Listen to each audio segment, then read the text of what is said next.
Hola, en este video conoceremos la sintaxis para el tercer elemento de la programación orientada a objetos, las funciones. Las funciones son operaciones que podemos realizar en programación, además de las que ya conocemos, como la suma, resta, etc. Veamos un ejemplo. Como recordarás, Java es un lenguaje orientado a objetos y un objeto puede ser cualquier cosa del mundo real, como un carro. Tú creas tu objeto carro en Java, el cual tiene funciones como encender luces, pero esa función como tal no existe en Java. Por eso tú la tienes que crear. En Java, todo lo que está dentro del corchete pertenece a un ámbito. En este caso, escribiremos en el ámbito exterior. Las funciones siempre retornan un valor. Después de que hacen una operación, te devuelven esa operación que hicieron y un tipo de dato. Por ello, siempre hay que poner el tipo de dato que devuelven. Veamos entonces cómo se escriben las funciones. Primeramente, escribimos el tipo de dato. Después, el nombre que va a tener la función.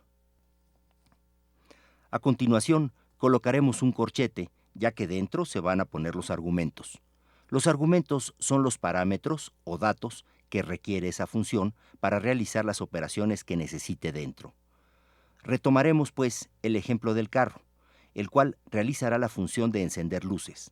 Para tal caso, necesita de un parámetro o argumento. Por ejemplo, cuando se selecciona la intensidad de la luz, alta o baja. Entonces, abrimos un paréntesis y escribimos argumento 1, argumento 2 y todos los que necesites.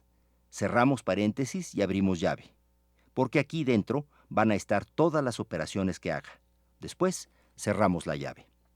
Si observas, una función también tiene ámbito, lo que quiere decir que hay un límite que indica hasta dónde ella va a hacer operaciones con los datos que regrese. Al inicio, hay que poner una palabra reservada. En este caso pondremos public, que significa pública y que todo mundo puede utilizar esta función. Es así como se declara una función.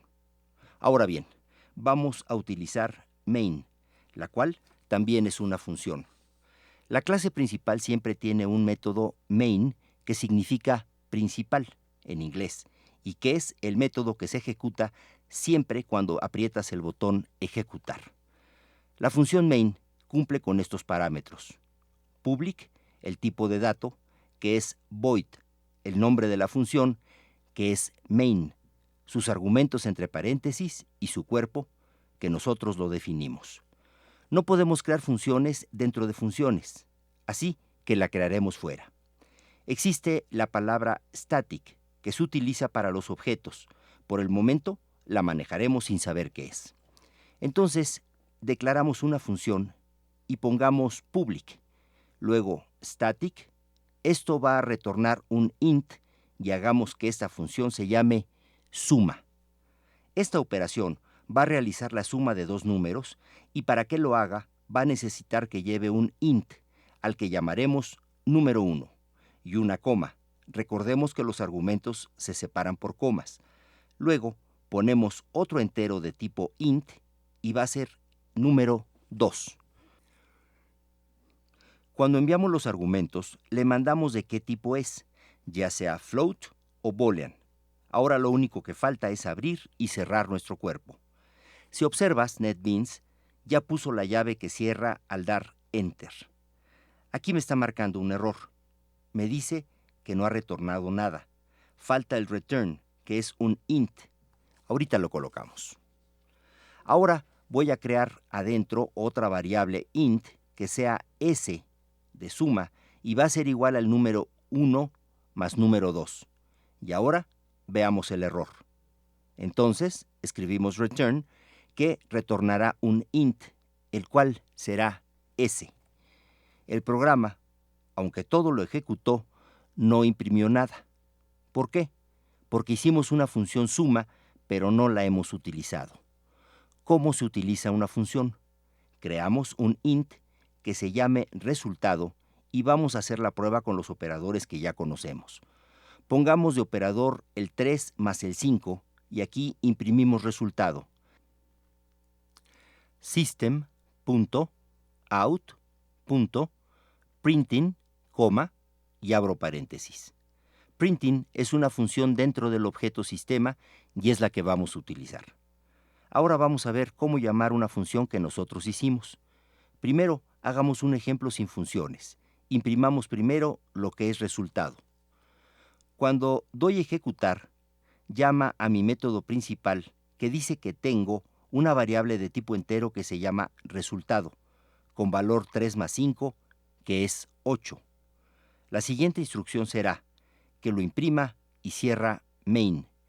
Es todo lo que hace. Aquí va a imprimir solo 8. A la función no le está haciendo caso porque no la estamos utilizando. Ahora usémosla. Hay que llamar nuestro método suma. Cuando se manda a llamar una función se pone el nombre de la función y paréntesis, es decir, suma, paréntesis, y los enteros que necesita, 3 y 8. Ahora lo ejecutamos y nos da el resultado. 3 más 8 es 11, y así es como ya creamos y utilizamos una función. Veamos qué hay dentro de su bloque de código. Tenemos una variable que es de tipo entero, que se va a llamar suma. Con esto nos vamos a la otra parte del código. Llegamos a suma y dice que va a recibir dos números, 3 y 8. Entonces, los recibe. Los agrego a una variable donde los voy a sumar. Esta variable ya vale la suma, que es 11. Posteriormente le digo que retorne esa suma y retorna 11. El resultado es 11 y le pido que imprima ese resultado. Eso es lo que pasa con la ejecución. Todo se hace desde main. Si tuviera otra función que se llamara resta, igual recibiría dos números. Veamos qué pasa si realizamos la resta con esta variable. Si ves, solo cambié las operaciones importantes. Ahora pongamos otro system, pero esta vez con la resta de 10 menos 7, que es 3. Así que el resultado va a ser resta. Ejecutemos el código. Suma de 3 y 8 es 11. Resta de 10 y 7 es 3, y fue lo que imprimió. El código nos dice que empecemos en main. Entonces voy a crear una variable de tipo entero que va a tener el valor de lo que me regrese suma. Me voy a suma y por ende recibe dos números, que son 3 y 8. Los sumo y los devuelvo.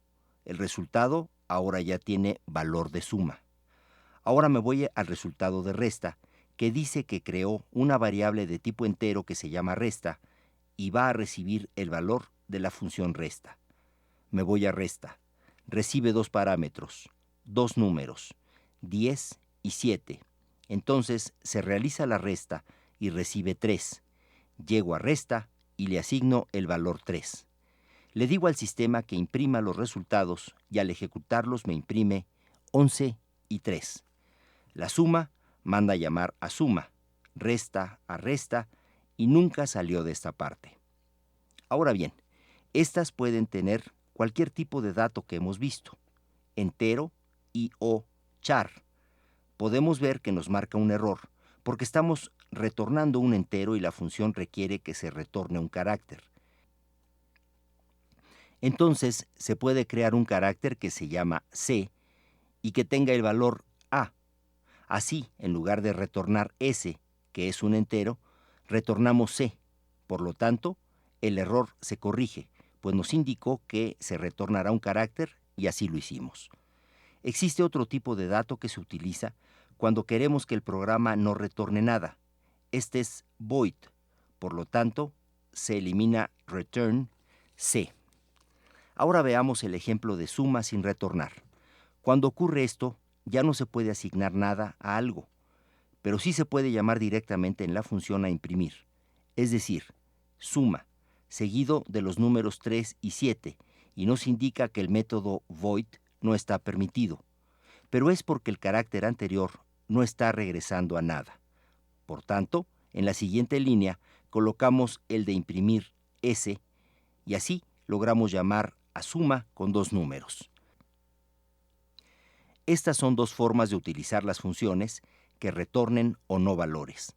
En este proceso se resuelve una cuestión que podría ser: ¿por qué main tenía void? Porque main es una función que no devuelve nada. ella solo se encargará de ejecutar cada instrucción que se tenga. Si se tiene un parámetro, ese mismo deberá regresar. Si es de tipo int, va a retornar return un int, y es así como se utilizan las funciones. Reflejando de esta manera la utilidad de las mismas, que consiste en crear nuevas operaciones. En este caso, fue suma y resta. Cuando veamos los objetos, verán una utilidad mejor y de mayor potencia que las funciones. Pero esto será más adelante. Finalizamos aquí nuestro video. Te invitamos a consultar el siguiente.